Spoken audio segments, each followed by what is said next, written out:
جو برابر کا شخص ہو، محبت میں وہ جو دیتا ہے آپ اس کے مقابلے میں اس کو وہی دیتے ہیں۔ رشتہ داریوں میں چلتا ہے، شادی پہ کسی نے سلامی دی تو آپ کہتے ہیں کہ ٹھیک ہے جب اس کا وقت آئے گا تو میں بھی دوں گا، تو آپ 100 روپیہ زیادہ دینے کی کوشش کرتے ہیں کہ میں اس سے جو ہے وہ بڑھ کر کے دوں۔ تو برابر میں تو یہی ہوتا ہے، تحفہ دیا تو مقابلے میں تحفہ دیا۔ لیکن ایک غریب آدمی ہے، اس کو ایک امیر آدمی اس کی ضرورت کو پورا کرتا ہے، تو وہ اب کہے کہ میں بھی اس کو دوں تو وہ کہاں سے دے گا؟ تو پھر وہ کیا کرے گا؟ وہ اس کو اس کے بدلے میں دعائیں دے گا، چونکہ وہ اس پیسوں کے بدلے میں وہ اسے کچھ نہیں دے سکتا، دعائیں دے سکتا ہے۔ تو جو برابر کے ہوں وہ تو تحفے کے بدلے میں تحفہ دیتے ہیں۔ اللہ نے نعمتیں عطا کی اور ہم اس کے بدلے میں اس کو کوئی نعمت دے سکتے ہیں؟ وہ تو محتاج نہیں اور نہ ہم دے سکتے ہیں۔ تو پھر کیا کہا؟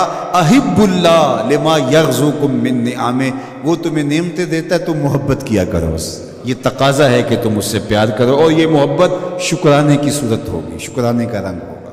اس نے تمہاری محبت کے بغیر تم سے محبت کی، تمہیں تخلیق کیا، تمہارے مطالبے کے بغیر تم کو نعمتیں دی، اب تم سے کہا کہ تم بھی اب پیار کرو۔ اب جب تم پیار کیا تو یہ اس کا بدلہ کیا ٹھہرا؟ کہا کہ اگر تم محبت کرو گے تو سن لو، پھر میں بھی تم سے پیار کروں گا۔ قل ان کنتم تحبون اللہ فاتبعونی یحببکم اللہ۔ اور اس محبت کا عالم کیا ہوگا؟ وہ ایک الگ شان ہے، اس کی ایک کیفیت الگ ہے، اس کا ایک جمال الگ ہے۔ اور دوسری بات فرمائی وَأَحِبُّونِي بِحُبِّ اللَّهِ، اور میرے سے محبت اللہ کی محبت کی وجہ سے کرو، یعنی میرے سے تم محبت کرو، میں تمہارے خدا کا بھی محبوب ہوں۔ تو اللہ کی محبت کا نتیجہ اور اللہ کی محبت کا تقاضا یہ ہے کہ تم مجھ سے محبت کرو، اور حضور کی محبت امت پر لازم اور ضروری ہے، عقلاً بھی اور شرعاً بھی۔ فطرت بھی اس کا تقاضا کرتے کہ حضور سے محبت کی جائے۔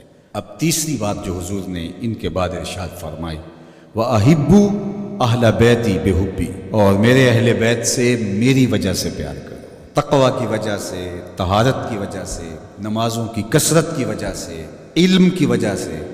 بہت ساری خوبیاں ہیں جس کی وجہ سے لوگ لوگوں سے پیار کرتے ہیں، صالحیت کی وجہ سے پیار کیا جاتا ہے۔ یہ خوبیاں تو کسی میں بھی ہوں، آپ اس سے پیار کریں گے؟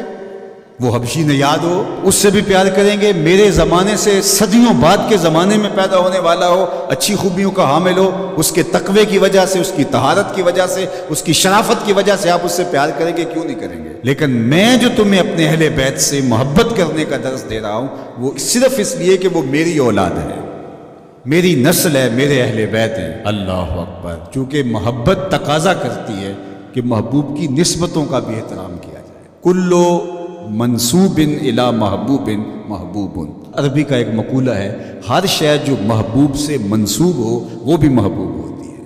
یہ محبت تقاضا کرتی ہے، یہ محبت ہمیں سکھاتی ہے کہ محبوب سے منسوب چیزوں کا بھی احترام کیا جائے، ان کی تعظیم بجا لائی جائے۔ تو کہا میری اولاد سے، جو میری نسل ہے، اس سے پیار کرو، میرے اہل بیت سے پیار کرو، بے حبی، میری محبت کی وجہ سے، میری الفت کی وجہ سے۔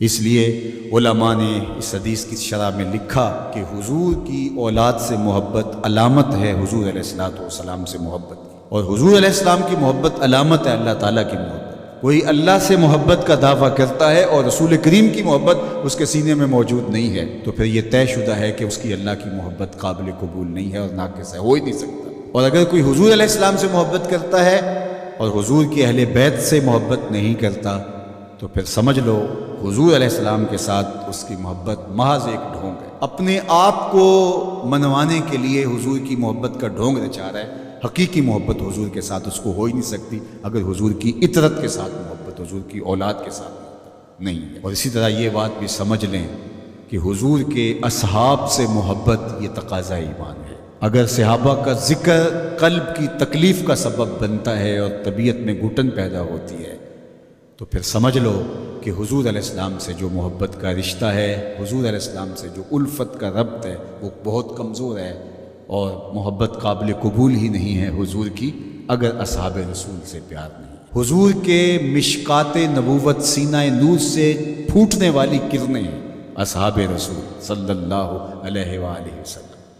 اسی طرح حضور کی نسل ہیں، حضور کا جزو بدن ہے حضور کی اولاد اور حضور کی نسل۔ فاطمہ میرے جگر کا ٹکڑا کہا گیا، حضور نے فرمایا بضعۃ منی، میرے جگر کا ٹکڑا ہے۔ اور حسنین کریمین کے لیے حضور نے کہا کہ یہ میرے بیٹے ہیں، ابنی ھذا سید، یہ میرا بیٹا ہے۔ حضور علیہ السلام کی نسل حضور کی شہزادی حضرت سیدہ زہرا پاک سلام اللہ علیہا کی طرف سے جاری ہوتی ہے، اور حضور کی اولاد ہے، اور حضور نے ان کو اپنا بیٹا قرار دیا، اپنے سبت قرار دی، اور ان کو حضور سونگتے تھے، چومتے تھے، اللہ اکبر، ان کے گلے چومتے، پیشانی چومتے۔ اور حضرت امام حسین رضی اللہ تعالی عنہ کے لیے تو جو پیار زمانے نے دیکھا وہ تو ایک انوکھا پیار۔